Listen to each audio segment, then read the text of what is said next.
আওয়ামী লীগের ২০তম ত্রিবার্ষিক জাতীয় সম্মেলন উপলক্ষে সোহরাওয়ার্দী উদ্যানের প্রবেশদ্বারগুলোতে নেতাকর্মীদের এমন ভিড়। দেশের বিভিন্ন প্রান্ত থেকে এসেছেন এসব নেতাকর্মী। চোখে মুখে উচ্ছ্বাসের পাশাপাশি নবীন প্রবীণের সমন্বয়ে দেশ গড়ার প্রত্যয় তাদের কণ্ঠে।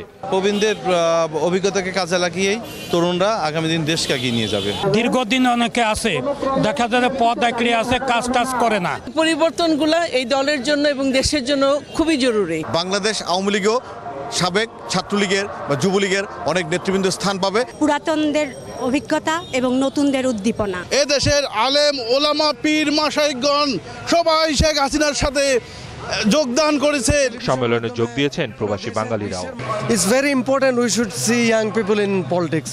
এদিকে সম্মেলনে আসা ব্যক্তিদের খাবার পানি সহ বিভিন্ন সেবা দিচ্ছেন আওয়ামী লীগের অঙ্গ ও সহযোগী সংগঠনের নেতাকর্মীরা।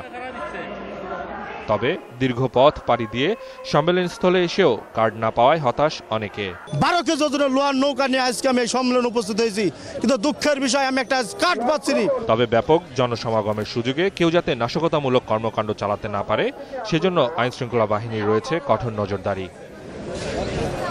মাহমুদ হাসান, 21 টেলিভিশন, ঢাকা।